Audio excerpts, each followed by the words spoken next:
Hello, welcome everyone. Welcome to a new virtual tour of the European Southern Observatory, or simply ESO. It's acronym. My name is Farid Char, and with the producer Hector Salas, we are going to be your guides during this trip to ESO Paranal Observatory. Well, just a little bit about me. I have more than 15 years of experience in astronomy outreach and education, and I am one of the guides of the observatory since 2010. And one of my personal hobbies is the astrophotography. But as I told you, I am not alone. I am with producer Hector Saras. How are you, Hector? Hello, Farid. Happy to be here once again. So I'll introduce myself to our viewers. I'm Hector Salas. I'm a PhD student at the Leibniz Institute for Astrophysics in Potsdam, Germany. And I work mostly with topics related to the circumgalactic medium, that is the environment that immediately surrounds galaxies. And I have been a member of the team of guys from Paranal Observatory since 2019. I joined while I was doing my master's in the University of Antofagasta. And today will be the producer, so I'll be checking your comments, your questions. So please, if you have any doubts, just ask us in the chat, and we'll have some instance to answer them during the tour. Hey, thank you very much, Hector. Yes, ESO wants to be with you during these virtual visits, bring astronomy directly to your home or wherever you are. So please remember, you can send your questions or comments, and we are going to answer to some questions later. Okay, we are going to start right now with this virtual experience, and the first thing I want to do is to introduce and explain a little bit about the organization, about ESO. So we will begin with some information about the European Southern Observatory. So ESO is composed of 16 member states. You can see in this picture. So the headquarters of ESO are located in Germany, and also Australia has joined ESO, but in this case as a strategic partner. And Chile is the host state and the home of all ESO observatories. So from the 1960s, and with top objectives in mind, ESO has chosen one of the best places on the planet for astronomical observations, the Atacama Desert in Chile. So during this period, Chile started several site explorations in order to attract international observatories such as ESO to our country. As a result, Chile offered its territory and ESO did choose the more suitable areas. So the mission of ESO is to design, build, and operate astronomical observatories. And what for? To enable important scientific discoveries and incentivize the promotion and cooperation in the astronomy field. Now, right now, you will see a picture with the three observing sites of ESO in Chile. So, in first place, we have the Chacnator Plateau. This is the site of the ALMA radio telescope. So ESO is part of this place for radio astronomy alongside other international partners. In addition, south of the Atacama Desert, at 2,400 meters above sea level, we have La Silla Observatory in the Coquimbo region in Chile. So this ESO observatory is the home of several telescopes, such as the NTT or the 3.6-meter ESO telescope. And this one specifically is using the HARPS instrument. And this one is an exoplanet hunter. And finally, we have the place of our visit, Paranal Observatory. This ESO observatory is the home of the Very Large Telescope, or VLT. This is the most advanced visible light telescope on Earth. In the next few years, we will also have the Extremely Large Telescope, or ELT. This will be the biggest visible light telescope on Earth. Also, the CTA will be an array of telescopes focused on capturing gamma rays near Earth. Okay, so now we have a better picture. So let's travel to the Paranal Observatory. Here we have a virtual, an animation.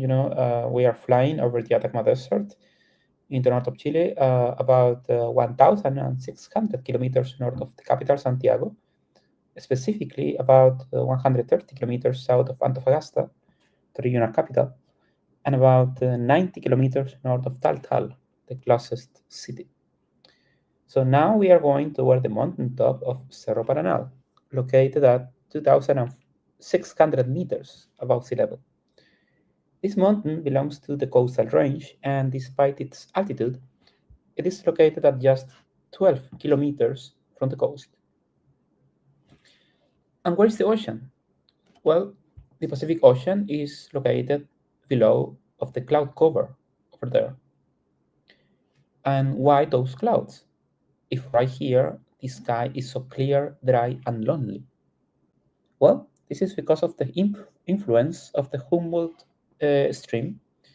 This is a cold stream near the coast of Chile and Peru, cooling the atmosphere and causing a phenomenon called thermal inversion at about 1,000 meters above sea level, keeping below the cold, humid, and basically bad air for astronomy. Above the layer, instead, we have the hot, dry, and less dense air. So this is like the good air for astronomy. The clouds are blocked by the coastal range, and near Paranal, the mountains are high enough, surpassing 2,000 meters above sea level. Now, can you imagine what other natural barriers we have in this area?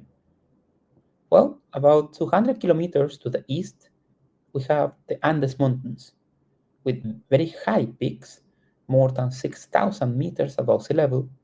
So this is another natural barrier blocking the clouds from Argentina and Bolivia. Now, the main result is this landscape, a place with an average of more than 300 clear nights per year, with a very clear and transparent atmosphere, making it ideal for observing the night sky. Also, here we are far away from artificial light sources because of human activity, I mean light pollution.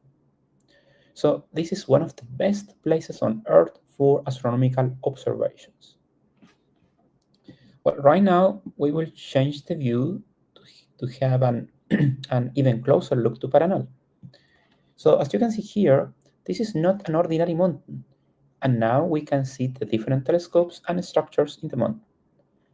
We are at the summit of Cerro Paranal. Now, do you know what Paranal means? Well, in the Quechua language, Paranal means whirlwind, possibly because of some whirlwinds forming in the desert. However, as I told you already, the atmosphere here is extremely quiet. This observatory is a true oasis. So you will see how in one of the driest deserts we have a lot of life and a lot of science. But right now we will visit the summit of Paranal. Okay, so in front of us we have a very large telescope, or VLT, its acronym. If you see the amount of buildings in your screen, we have 4 giant domes and other 4 small and rounded ones. I mean those ones. It is clear that the very large telescope, in fact, is not only one, but a very special array of telescopes. So all this facility is the most advanced optical observatory on Earth. So let's take a closer look. So here you can find the 4 unit telescopes, or UTs, each one with a primary mirror of 8.2 meters of diameter. Okay, so the giant ones in your screen. And the other small ones are the auxiliary telescopes, or ATs, each one with a primary mirror of 1.8 meters of diameter. I mean those ones, okay? Now, each UT has a name in Mapudungun language. This is the language from the Mapuche people, from the natives from the central and south of Chile. So here we have Antu, which means sun. Here we have Cuyen, which means moon. This one is Melipal, which means 4 stars, but is associated with the Southern Cross constellation. And this one is Jepun, and this is a reference to the planet Venus. And the other small telescopes here are the auxiliary telescopes. They are very special because they are mobile and they can be moved using rail system. So if you look here, we have a rail, you see, and this rail have several stations here. So we have up to 30 different stations distributed in this platform. So the small telescopes here, they were specifically designed to work all together as a single big telescope with a variable diameter. So this array is is able to reach up to 200 meters, as you will see in a few moments in a short video. So the technique to combine light from several telescopes is called interferometry. So we are able to observe much more specific details if you compare this with the individual telescopes. So thanks to interferometry, we can simulate a giant mirror to distinguish details up to 16 times fainter than a single telescope. So why don't we make small telescopes and combine them to create a huge telescope? Well, interferometry also has limits, and some information is lost during its travel. However, it is still an excellent solution to observe objects too difficult to observe with our current technology.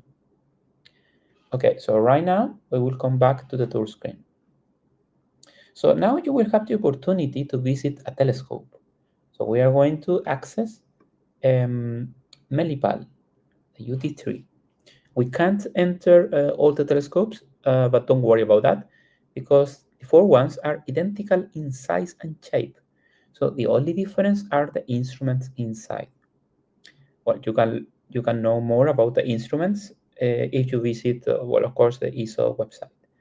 Okay, so now we are going to access the UT3 or Melipal. And here we are. So what can you see? Well, this is a giant telescope. At this moment, we are on the last floor of the telescope, at the same height of the main mirror in front of us. Okay? So I will do a close up to show you this better. So the mirror is heavy. It's 22 tons with 8.2 meters of diameter and only 17 centimeters thickness. The mirror was created from a ceramic and flexible material called Cerodur, and the surface is a very thin layer of aluminium. So this is basically the reflective material of this telescope. Okay. Now, something important here is that during the night, every night, the telescope needs to point to different sections, sites in the sky. So we need to tilt the telescope. And because this mirror is so heavy, okay, it's important to avoid any kind of distortion because this mirror is concave, is like a spoon. So we need to avoid any distortion on the mirror, and we need to avoid, of course, the possibility that the mirror can break. So how can we point this telescope to the sky without breaking it? We will look at this telescope from another angle because I need to explain something very important about this. And in this different perspective, we are in another level of this telescope. So we are looking at the telescope from from the from the azimuth platform, and we are looking at the mirror up there. Okay, so the mirror is mounted over this white structure. Can you see it? This is a cell supporting all systems assisting the mirror, including something called active optics. So in order to understand what is the active optics system, I want to show you something. I need to do a close-up because you need look at these little gray boxes. Okay, so if you see those boxes there, these are a kind of pistons. The technical name is actuators. So this kind of piston is very important because it's providing a small pressure below the mirror. We have 150 actuators here, okay? And they are controlled by a computer. So they are acting on the mirror during the observations in order to keep the optimal shape of the concave mirror.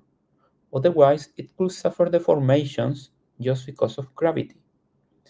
Now, those deformations, imperceptible in a first view, could be critical in the result of the observations.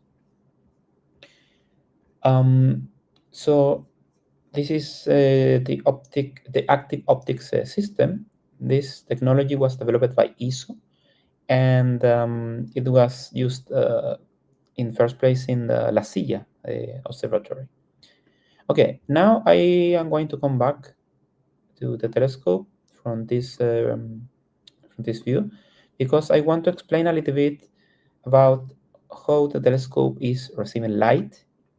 And in order to explain that, I need to show you a short animation. So we are going to observe what happens every night. So the first step is to open the domes. Of course, this is exaggerated in this view, but the first step is to open the dome.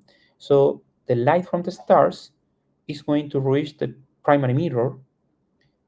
The light will be concentrated, will be reflected to a secondary mirror, will be reflected again to a tertiary mirror, and the light will be reflected to one of the instruments.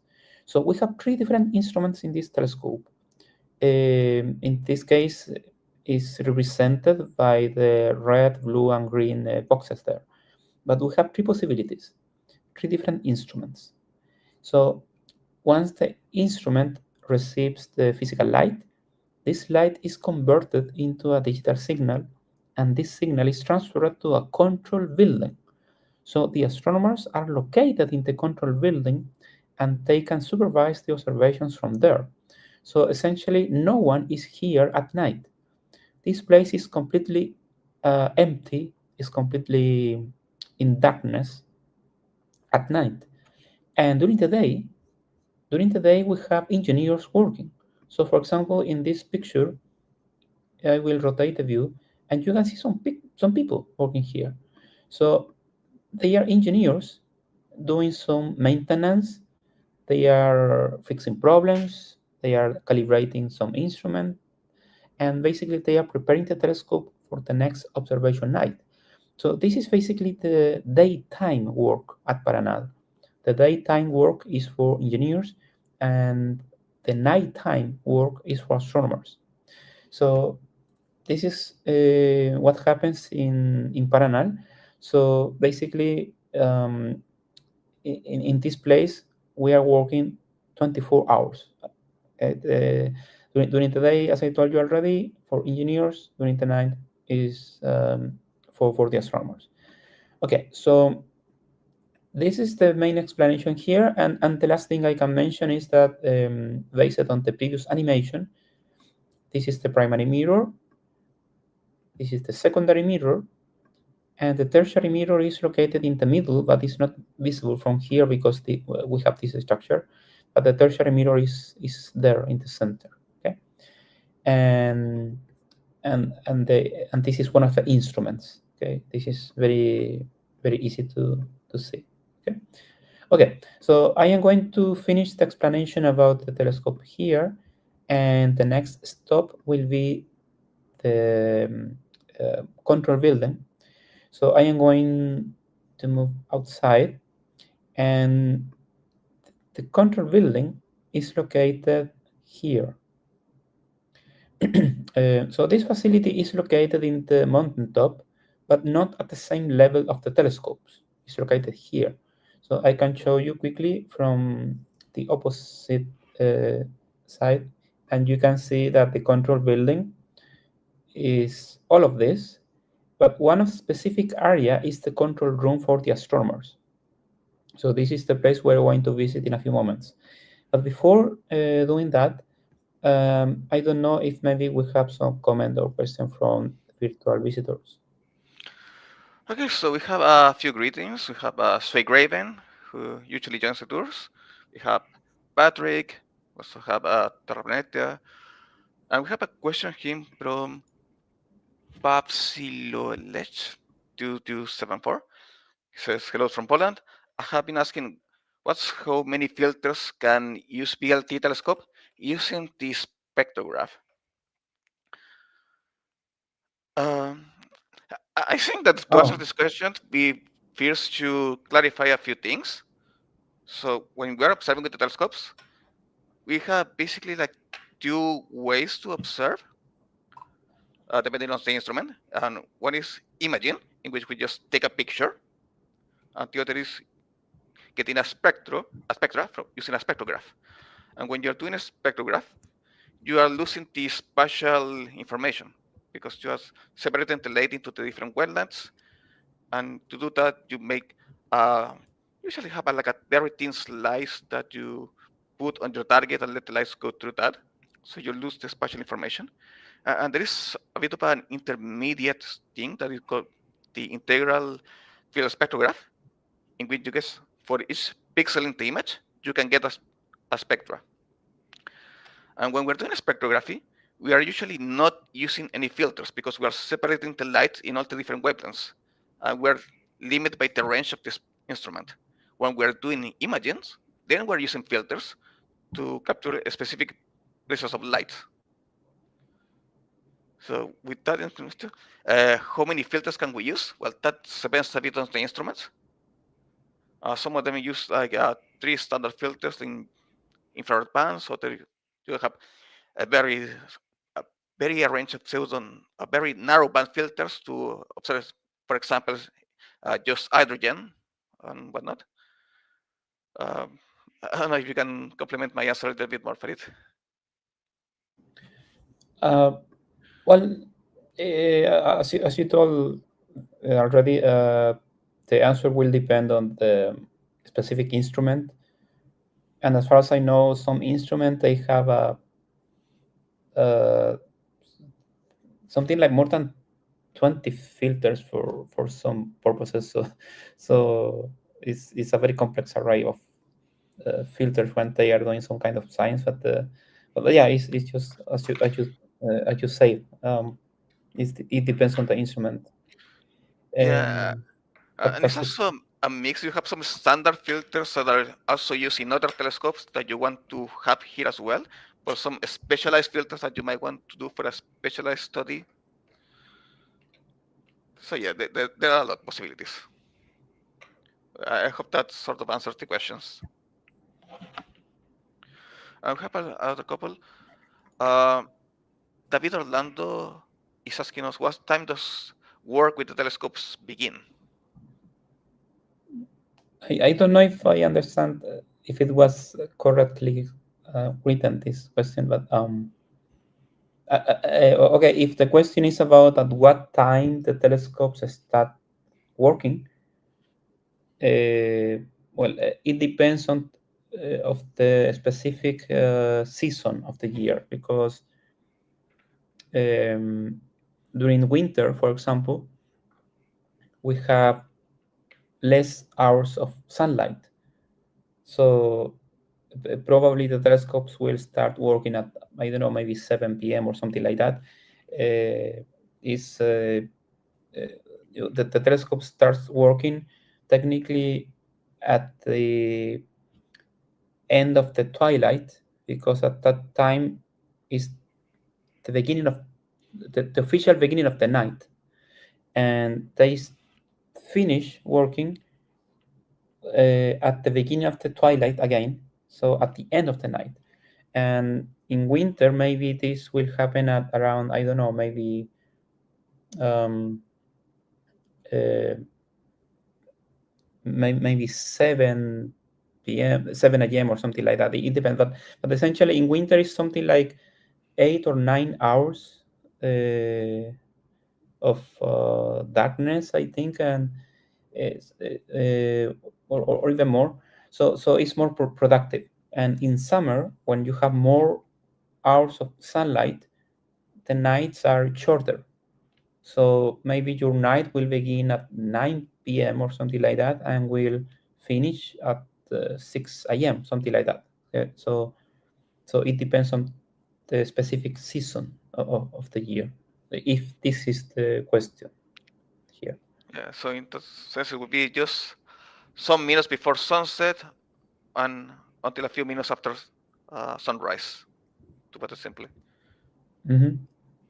Yes. Okay. Um, Something else? yeah, What I was it? don't see more questions from the public, so let me ask you one question. What kind of maintenance is necessary for the telescopes?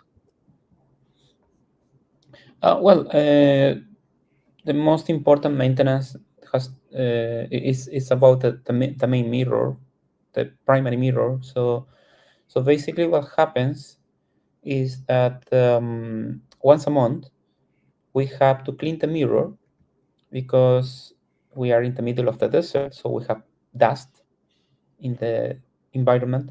So one or two engineers, they have to spread a carbon dioxide snow on the mirror. So this is something like a foam, and this element will remove the dust from the mirror, and they need to rotate the mirror a little bit. So basically, when you are using this carbon dioxide, the the dust and the dioxide will fall to the ground by gravity. So that's enough to keep the mirror clean in general terms. But we need to do a more complex maintenance every 2 years, and for this more complex maintenance, we need to extract the mirror, the entire mirror from this building. So we need to remove the mirror and the white vase here. So in order to do that, we need to open a special door here, and in the outside, you will see that there is something, there is a yellow structure here. So you need to move the mirror using some special crane, and you need to place the mirror here. And at the ground level, we have a special vehicle. So this vehicle is waiting for the mirror. So the yellow structure here will drop the mirror very gently, of course, and we have to put the mirror in the vehicle, and this vehicle is going down to the base camp, and we have to transfer the mirror to a special facility, the mirror maintenance building, and we need to do a process that is called a recoating. In the recoating, we need to remove the aluminum layer, and we need to put a new layer of aluminum.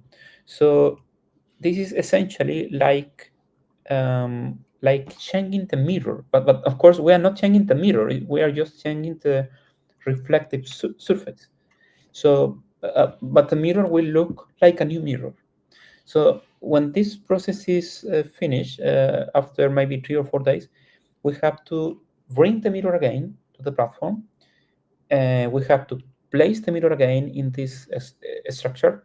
We have to lift the mirror, and we have to reinstall the mirror in the telescope. And after this process, the telescope is ready again for observations. So this process is, of course, more delicate. We need more people working on this, but the final result is that the mirror will look like a new mirror, and we can continue the observations um, uh, in with this mirror after the recoating process. So that's why Paranal has more than 20 years of operations, and we are still using the original mirrors because we have able to change the reflective surface many times. That's Okay, we something. have two related questions to this. I'm gonna one of them says, okay, why change the mirror surface every 2 years? Does the surface degrade with time due to various atmospheric conditions? And the other one is beyond the well-known challenges of dust and temperature fluctuations, how does the extremely and low humidity conditions at Paranal Observatory in the Atacama Desert contribute to the wear? Um, okay. For the first one, it has the reason is more related with the loss of reflectivity, and this is something calculated by the optical engineers. So they probably have some kind of study about how the reflectivity is changing over time, and there is some kind of minimum reflectivity level. I don't know if this 90% or something like that. And after that, they need to do the recoating. In general, Paranal, the environment is very dry, of course, but still there is some kind of degradation over time. And the important factor is the reflectivity. Okay? So, and every mirror is affected on this subject, depending on the material of the surface, because some mirrors are using aluminum and some mirrors are using silver. But in case of Paranal, is using aluminum. Okay, and about the other question is, I am reading again. Uh, uh, well, if we have to talk about how the conditions of the around of the observatory are contributing, uh, well, uh, it's more like um, yeah, dust of course is important. Now humidity of course is very low, but you have some humidity sometimes, okay? And over time there is some kind of degradation that the engineers, as I told you, the optical engineers have been probably calculating about that. Uh, um, and when they are doing the recoating, okay, and it's just a way to preserve the minimum reflectivity of the mirror, okay, to keep working. And in some cases, when they do this, okay, it's just the best way to preserving the minimum quality of the final picture. So that's it. Now I don't know, Hector, if you manage some more specific number about this, but because not in all observatories is the same percentage of loss of reflectivity, and some observatories are more affected by other factors. So, for example, in Canary Islands, they have other issues like the Calima from the Sahara Desert, Mhm. but in the north of Chile, we don't have that. We have um, we have the general dust of the desert, but the factors are different. Yes, and I don't have a specific number. I do remember some like hallway conversations when we're comparing Mm. some pictures taken before the recording and after the recording, and Mm. the difference was I remember I want to say at about 30% better quality after the recording because there was a lot of light that was missing by part of the surface of the mirror that were not quite as good before that. But I don't really have an actual number on the top of my head. And well, beyond that, other conditions that you have during the day as well is obviously things like large radiation during the day from sunlight, temperature changes. We also have earthquakes because we're in Chile. So yeah, maybe high salinity. I have no idea about that. But um, but yeah, I guess with that we cannot answer a bit the questions. But the difference between after the recording and before the recording could be quite dramatic, especially if you're trying to observe at the very limit, try to extract the very faintest of galaxies, and that's kind of what I am been doing. So in that case, it can be quite a lot. And I guess it's time that we can continue with the tour because we have Yeah, more things to show. so basically, in order to do a summary of that question, yeah, you have a lot of possible factors. So mostly you have some kind of natural oxidation, you have natural corrosion, you have the reaction of this aluminum with some elements in the atmosphere, such as oxygen, moisture, and you have contamination, and you have contaminants in the system. So it's basically a lot of factors, but it's mostly the how the material of the aluminum, this material is reacting also with the materials or the elements or present in the atmosphere. So that's it in summary. Okay. But yeah, we need to continue because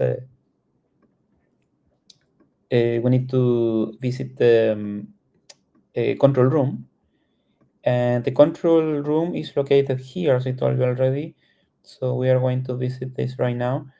And the control room is basically a place where the astronomers are working at night.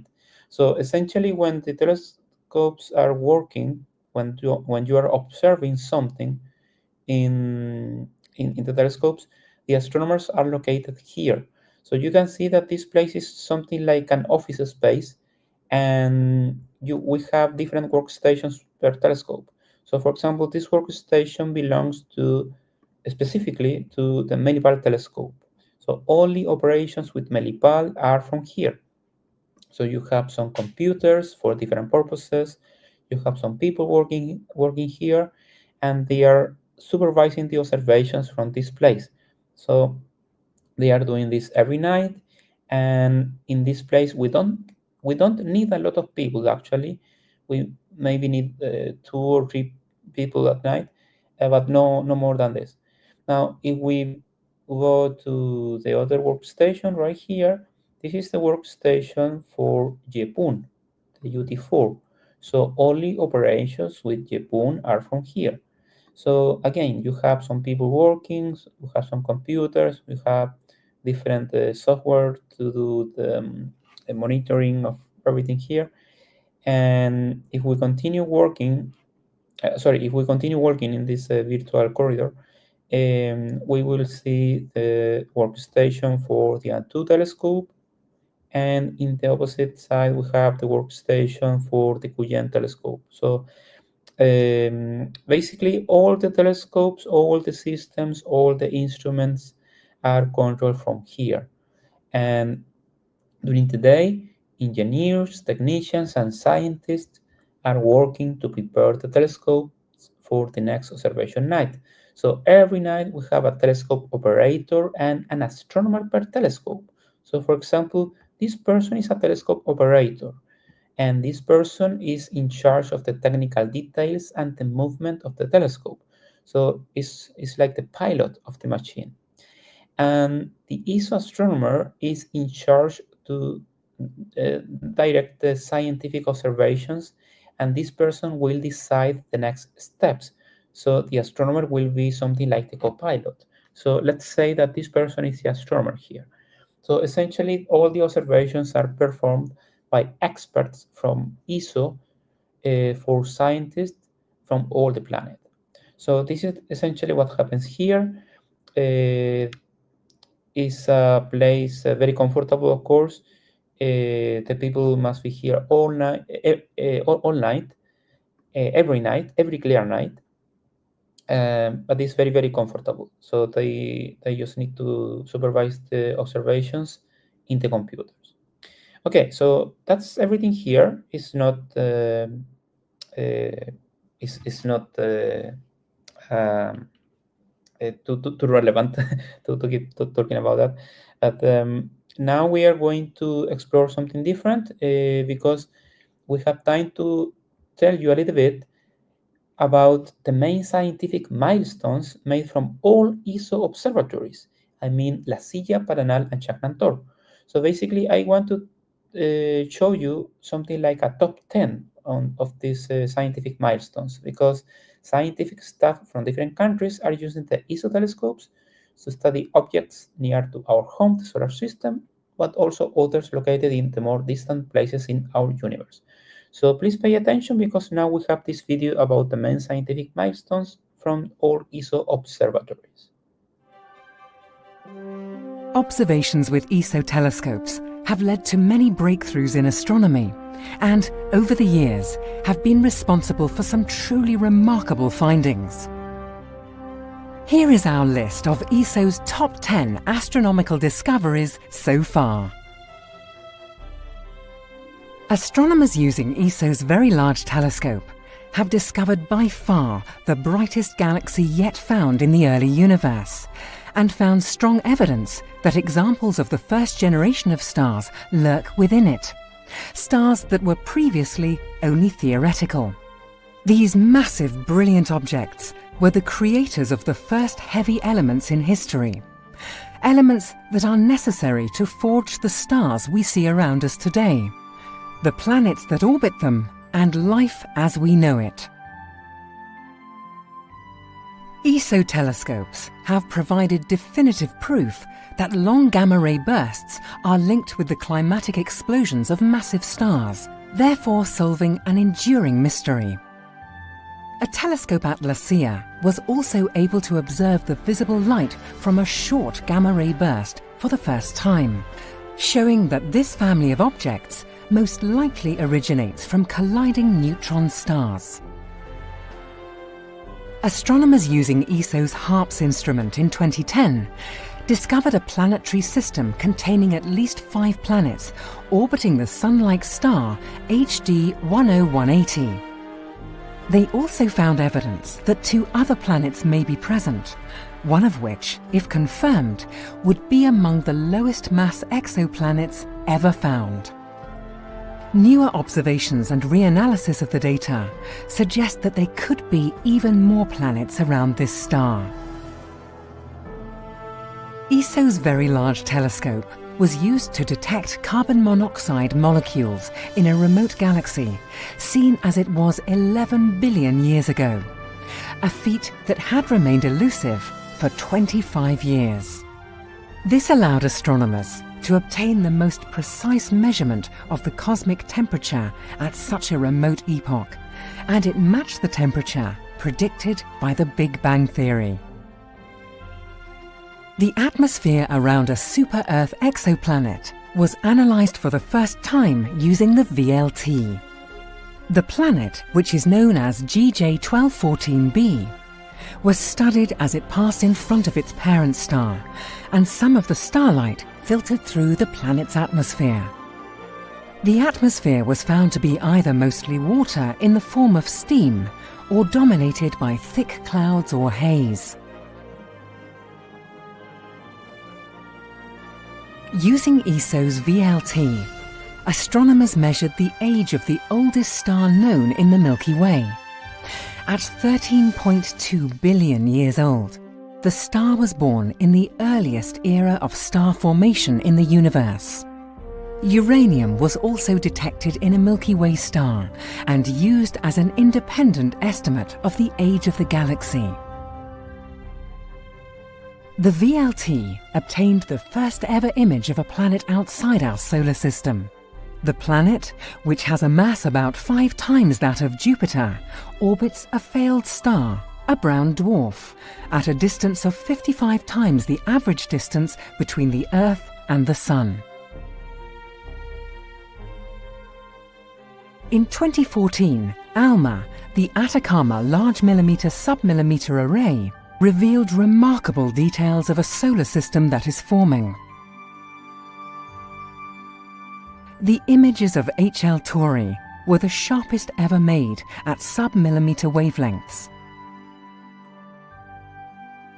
They show how forming planets are vacuuming up dust and gas in a protoplanetary disk.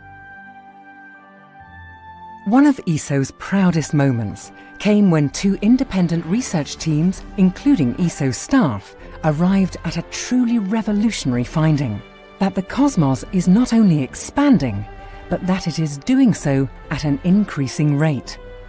The findings of the separate teams were based on observations of exploding stars, or supernovae, including measurements made from ESO's telescopes at La Silla and Paranal. This discovery was rewarded with the 2011 Nobel Prize in Physics.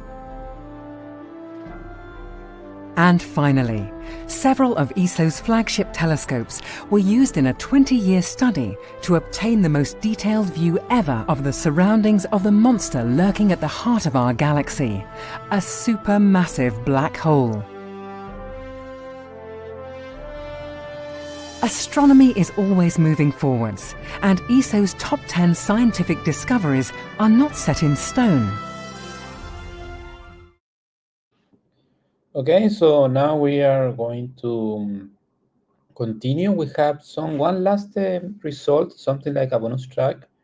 We are going to look at this very quickly. This is something that happened a few years ago. A team of astronomers was able to capture the first picture of a black hole. In this case, the Event Horizon Telescope, or EHT, or its acronym, an array of 8 ground-based telescopes distributed on the planet, working as an international collaboration, was able to achieve the first direct evidence of a supermassive black hole. In this case, the picture will reveal the black hole in the center of Messier 87, a massive galaxy in the close galaxy cluster in the constellation Virgo. This object is located 55 million of light years from Earth, and its mass is about 6,500 million times the mass of our Sun. Okay, so we hope you like the top 10, because this was only a fraction of the discoveries thanks to the ESO telescopes and the scientific stuff behind them.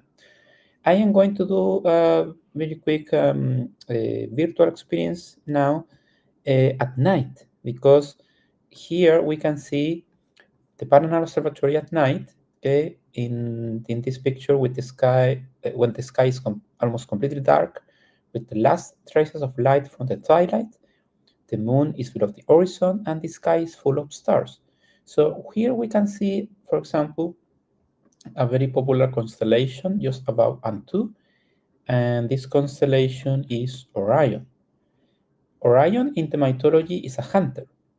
So in this case, this constellation is very easy to recognize because we have 3 stars somewhat aligned here, representing Orion's belt. And next to the Orion's belt, we have another object here, and this is the Great Orion's Nebula. This is a star-forming region in the Orion constellation, and is also very easy to recognize because this is visible to the naked eye, and all the constellation is visible from both the north and south hemispheres. So everyone can observe Orion depending on the season of the year. Now, next to Orion, a little bit up, we have a very interesting star right here, because this star is the brightest star in the sky. This star is called Sirius, and again, is visible from the north and south hemispheres. And this star belongs to a constellation called Canis Major, and Canis Major is in the mythology, one of the hunting dogs of Orion. So in this case, the constellation related to the brightest star in the sky is connected in the mythology to Orion. Okay, so we can see both constellations here. Okay, now you can also see that next to the Antu telescope, we have another interesting object. Is this one? This is a star cluster. It's called Pleiades. This is an open cluster in the Taurus constellation, and it's very easy to recognize because we have several stars that are visible to the naked eye, usually 7. That's why in the mythology we call them the 7 sisters. And well, it's, as I told you already, it's an open cluster of stars. Now you can see that all this area here with Orion, Sirius, and next to the Pleiades is dominated by this area that has more concentration of stars. So you can see more concentration of stars here if you compare with this area or this area, for example. This is because all of this is part of the Milky Way, our galaxy. And in this case, our sun is part of the Milky Way, of course. And basically, the Milky Way is a very big structure composed of hundreds of millions of stars. Okay, and during the winter in the southern hemisphere, we can see all the Milky Way, the center of the Milky Way, just above the sky, and it's of course a magnificent view, and that's why many astrophotographers like to come to the north of Chile to take pictures of the Milky Way. So we are going to change the view a little bit because I want to show you quickly another portion of the sky. I will show you this. This is a couple of galaxies, irregular galaxies. They are called the Magellanic Clouds. This is the large Magellanic Cloud, and this is the small Magellanic Cloud. They are irregular galaxies, and they are satellite galaxies of the Milky Way. So essentially, they are orbiting our galaxy. Okay, and the name Magellanic Clouds, the large Magellanic Cloud and the small Magellanic Cloud, is because the first records of these objects comes from the records from Ferdinand Magellan during its circumnavigation of the planet in the 16th century. So that's why we call them Magellanic Clouds. And next to the Magellanic Clouds, next to this area, we have the smallest constellation in the sky, the Southern Cross, here. And you can see that the Southern Cross is like tilted now, but it's easy to recognize because of this shape. This is the smallest constellation in the sky, and something important here is that both the Southern Cross and the Magellanic Clouds are visible only from the southern hemisphere. So this is important because if you are in Europe, if you are in the US, if you are in I don't know, some countries in Asia, you cannot observe the Magellanic Clouds and the Southern Cross. So you need to be in the southern hemisphere to do that. And again, that's why many astrophotographers like to come here to take pictures of those objects. Okay, so this is more or less what we have in the night sky from Paranal. So I am going to return to the main telescopes, and I am going to change the view to the daytime because we have a few more a few minutes to visit the last stop of this virtual tour.